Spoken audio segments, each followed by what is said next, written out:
I got my undergraduate degree in journalism, and while I should have been doing my homework, I was writing stories.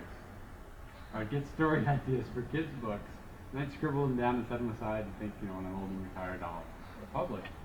But I joined a writers group, went to a writers event, met a gentleman who said he would publish one of my manuscripts. And he had published a series of books before, so he set everything up for the publishing, got the ISBN number. The day we were going to print, he passed away. Aww.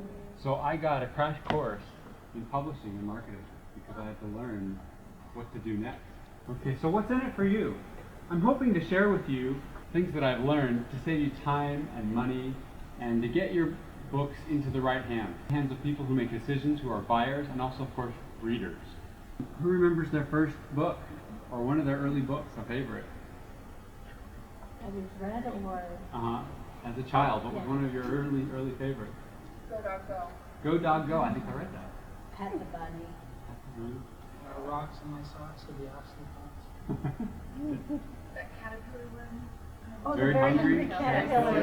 I love that one too. Any others? One fish, two fish, red fish, blue fish. Yes. Classic. Mine's a little older. Mrs. Pigglewiggle. Oh yeah. Pigglewiggle. Oh yeah, I read all those. Sparks and Suns. Stinky Cheese Man. Stinky Cheese Man. So you're young. A little bit. Okay, so what are some of the things that stood out to you from those books? What made them memorable? Silliness. Silliness. Okay. Rhythm? Did you feel spoken down to, like they were talking down to you or condescended to? No, they were just simple, fun. Did it feel like, okay, this book is going to teach you a lesson now, and here is the lesson. Is that why you remember the book? Good, I hope not. Many people come to me and they say, I've always wanted to write a children's book. And then I say to them, really, what is your story about? And often they'll say, I don't have an idea, I just have always wanted to write a children's book. This is perhaps the most competitive book genre. If you're not ambushed by story ideas, if you don't have one burning story idea in your mind, this is probably not the genre to break into just because it looks like it would be fun. It's hard. Something you can do as you write your story is you could have a particular child in mind that you're writing for. But the really critical issue before you even start is to know who your target audience is. Does anybody know who the target audience is for children's books? This is not a joke. Not Parents. Parents, teachers, librarians. Your children are your secondary audience. Why? Because a parent will not read their child a book if it is stupid. Parent will not read their child a book if it is. Well, we can all go home now. That's okay. Children don't control the finance. Children do not buy books. At least not these picture books, At this age, I don't think so. My books are mostly for families to combat I'm bored disease. But I have to make my stories appealing to the parents.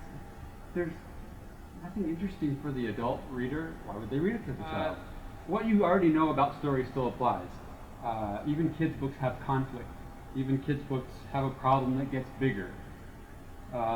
What's the problem that gets bigger in Cat in the Hat? Big mess. Big mess. Isn't that the house? And it just seems to be getting worse, and somebody's coming home, and boy. You still want to hook the reader with action at the beginning of the story, as soon as you can. We should still care about the destiny of the character, right? Okay. Give the audience an emotional ride. You can still do that even with picture books. You want to tap into universal feelings, rejection, fear, unity, redemption is a huge theme, even in children's books.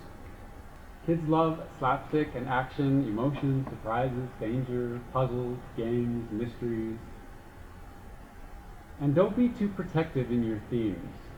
If you have a burning idea for a book, and you want to nix it, you want to say, no, that wouldn't work for kids. It's too deep, it's too hard, it's too worldly. Maybe not. Kids deal with some pretty tough things. I have a friend whose book is at my table. It's called If Cancer Was a Fish, I'd Throw It Back. About identifying the emotions involved with a diagnosis or a loss from cancer. So they deal with tough stuff.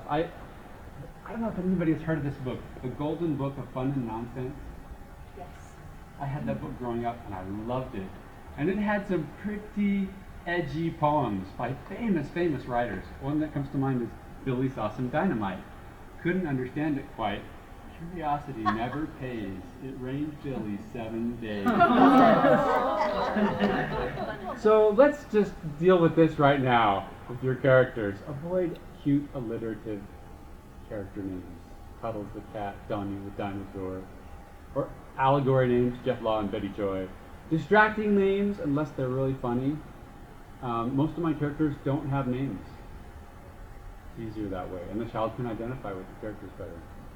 Also, you want to avoid cliches. Are there stereotypes? Race, religion, ethnicity, age, profession, sex. Avoid leaving out certain cultures. And the great way to do that is by having your characters be animals. Now, not all of my books have animals as the main characters because mostly they're multicultural books. None of the books are about race or ethnicity. They just happen to have characters that are different races. But animals are a great avatar that the child can identify with because it doesn't have to look a certain color or height or hair color or what have you. Cheerful Charlie Chipmunk chooses chewy chocolate chip chutney for a change. Don't annoy your target audience. Okay, on rhyming. Some people have really strong opinions about this. Some people in my shoes in this situation will say, don't rhyme. Book buyers won't buy it. Not true. You can rhyme. If it's a good rhyme, it's fun, it's okay. If I have rhyme in my books, I try to break it up with non-rhyming things as well. Kids can grasp symbolism, simile, metaphor. Be careful not to mislead or deceive with wordplay. Kids are very literal. In fact, if you've ever left a movie unimpressed or put down a book halfway through because it just didn't grab you, I can tell you why. It was missing a significant moral dilemma. It was missing a really significant choice that the character needed. You could have action and death and drama, but these kind of issues, even in kid books, help draw the reader in. Although you want to resist having an overt moral at the end of your story, every story still has a moral message, a moral at the end. Whether or not you intend it, people are going to learn from your story. If you're going to have an organization like Hogwarts set up rules, declare the rules, you better have some consequences. That's my beef with the Harry Potter series. They went to great trouble to declare what their rules were, which were never kept, and you never see consequences. Better understand morals too. So Disney, I really liked the movie Tangled. But there's this one scene where the couple realize they're in love, and the man stops and he realizes, I've got to change my life. I've got to make things right. And so what does he do? What does he do? He takes the thing he stole and he brings it back to who? His partners in crime. I'm sorry. Here. That's not who he stole it from. It's like Disney. Avoid describing, explaining, judging, giving meaning overtly. Okay, enough of that. Oh, can we just have a quick question Sure. on that? Because I know that you're not supposed to write didactic picture books. So how do you draw the line between there being a message of some sort, which could be of moral nature in some aspects, and then being overtly didactic, preachy? How do you avoid being preachy? Still get your message across. I'd say trust the reader. Good writing makes you think. Just like with parenting. Natural consequences. Let there be natural consequences in your story. I think I'm just really paranoid about the whole thing now. Yeah. So I'm kind of expecting it too much. When I tell people about Thinking about it. the beginning, the middle, and the end of a story, often the end is called resolution. It's not. Often it's not a resolution, right? It's just an outcome. But the outcome is based on what the character does with his choices in the problem, right? So there's always an outcome. So that's something that they can learn from. Okay, try to surprise your audience. I try to put twists into all my stories. Try to make your ending a wow ending, so they'll want more. And then getting more into the details of publishing, you want a title that will grab your audience also. And a title that's descriptive. If you can do both, that grabs and is descriptive at the same time, that's really good. And I'm writing a book to teach children how to earn money, and it's called The Bridge of the Golden Wood. And it's a parable of how to earn money. but hopefully it's going to grab and entice as well. So in your process of your many drafts, you want to have many readers who will read your manuscript and give you input. Not just mom. Mom loves everything you do. Pay an editor. Rewrite. Also, it's great for your skin. Okay, so say you have a darling, an idea, scene. This can apply to any manuscript that you're just in love with. A certain aspect of your story you're just in love with. And people keep telling you, I don't like this part, or it doesn't fit. What do you do? Yes, cut your darling. But don't throw it away. You can use it in another story. You can also put it on the back of the book. Maybe it'll be good in the description. Never pay a publisher. Enough said. There are service providers who will want fees like editors and designers, but a publisher shouldn't expect you to pay them. Pay a designer to design your book. You should also have a professional do your illustrations. And where do you find professional illustrators? DeviantArt. DeviantArt.com, What is it? DeviantArt. Behance. They have amazing, there's tons of people there, and you can contact them, you can do all sorts of things. Just Google And depending on your portfolio budget. sites. You can also use Fiverr if you have a smaller budget. Fiverr for small budget. It's the word 5 spelled out with 2 R's.com. Also, LinkedIn has groups that join artists and illustrators. Go to universities. Some have job boards for their recent graduates. You want to use original art. I've seen children's books with clip art. Oh, it's painful. It's really painful. And the best way to make sure that you're keeping copyright laws is to create or have the work created for you for hire where you pay the artist and you own the art. So yes, if you pay an artist for art, you own the rights. Society of Writing a Children's picture Books book. Writers has a chapter in Utah. Great networking, place to find editors, illustrators, place to find readers.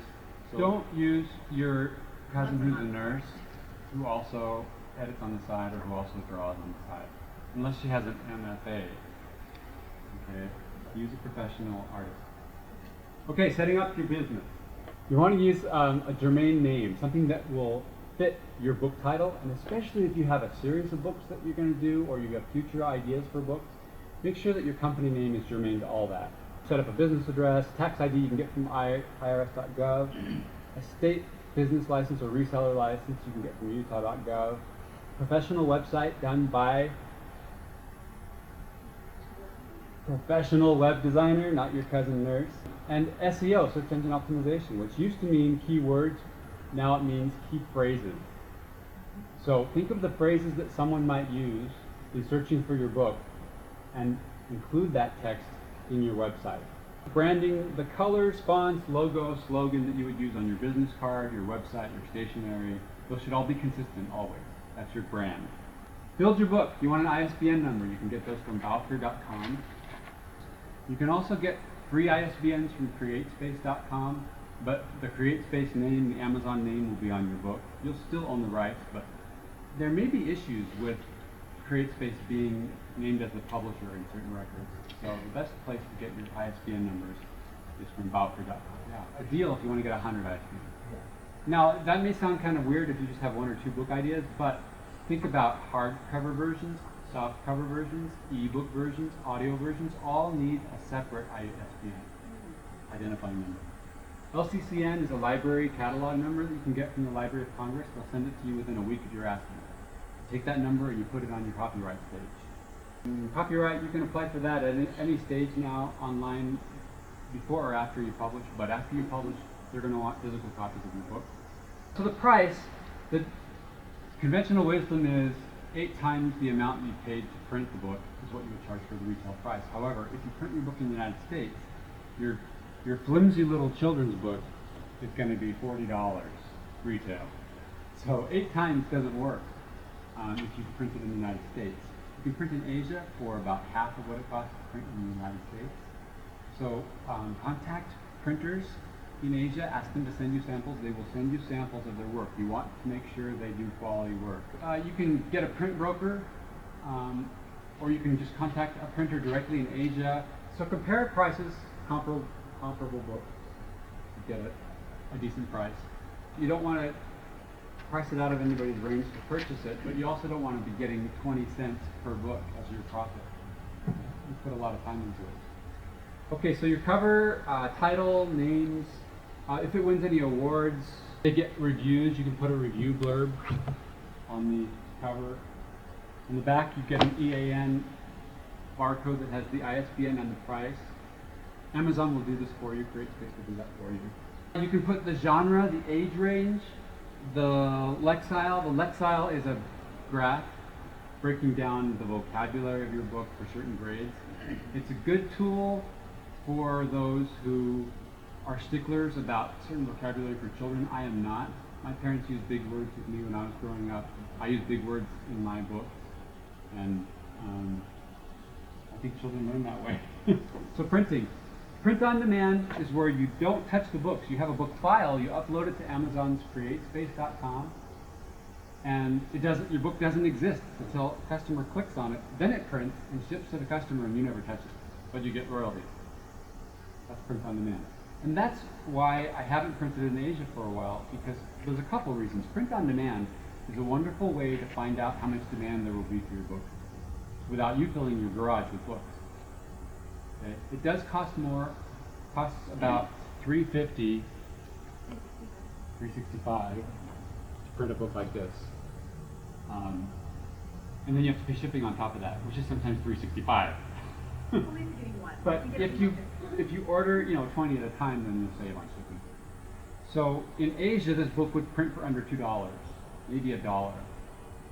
But the convenience of not having my garage full of books, I like that.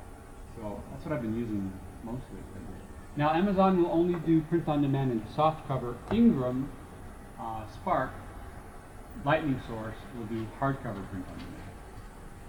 And then your local printer will, in a pinch, if you need a bunch of books at the last minute, he will help you out for a phenomenally high charge, to the point where you're not making any money. But you have to have the books, so he'll help you out. Confused? Yes. Okay. No, sorry. I'm going to give you some details that you can find on my website.